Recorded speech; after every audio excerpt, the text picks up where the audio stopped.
One of these things, though, as you say, we're complaining about things. I look at this, and it's kind of funny, the talk around college football this season, or just this last few weeks. They're like, we don't have those elite teams, and we have seen a lot of losses. So there have been 19 AP Top 25 teams that have lost through 3 weeks. That is the most since they've started keeping that poll. But, everybody complains that, it's just the same top teams every season. And we finally get the ability maybe to shake things up, and everybody's like, oh, well, we don't like that either. Well, and this is what I like about, I love college football, obviously, but every national conversation, seemingly every year now, is going to focus on those teams that, whatever the statistic is, 72% of the playoff spots have been filled by Alabama, Clemson, Ohio State, Oklahoma. Right. So those teams are always in the national narrative and always in the national conversation. But what I love about it now, Jill, is what you're talking about. What about your Iowa Hawkeyes? That's right. Right? What about these teams that are competing for the tail end of the top 25? What about the programs that success for them is getting to 6-6 in a bowl game, where there are important matchups every single Saturday also? There's so much more to talk about, in college football. We're here at a game that the point spread is 35.5 points right now between Georgia and Vanderbilt. But success for Vanderbilt in this game is not measured in a win. It's measured in, are they getting better from that opening loss to ETSU? It looks like they have been. Can they take another step today and play a little bit better than people think against Georgia?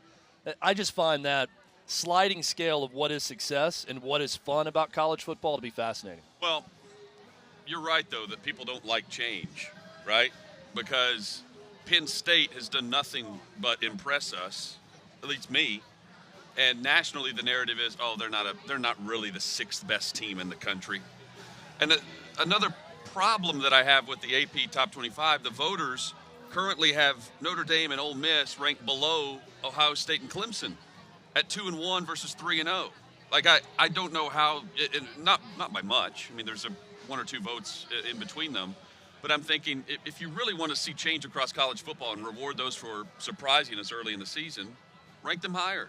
And I think also, teams earned it again. Going back to the AP polls and the preseason poll, what you think going into week one, everything should reset once games start happening. I agree. The problem is Ohio State stays that high because of preseason expectations. Exactly. So I think it's fun to look at in the offseason. It's fun to put together a top 25. It's fun to make conference projections. All of that is great for interest in the sport. Once games are played, once hats are banged, and you're playing games, reset everything. I want to know about what we've seen so far this season. What we've seen this season is Penn State the number one team in the country based on results. Are the Iowa Hawkeyes the second-ranked team in the country based on results? It's racking up top 25 wins. I hate to break it to you, Jill. They're not, but it's fun just to look at results and say, okay, this is what we've seen. This is who these teams have played.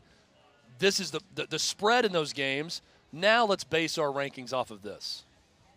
That's the way it goes. Preseason expectations dominate everything. When we come back, I want to get into some SEC talk, right? We're talking Georgia, we're talking Bama, we're talking the top teams. So who is that next best team? Because there is so many teams bunched up there. Florida, Ole Miss, A&M, Arkansas. Huge games today in the SEC. We'll break it all down next.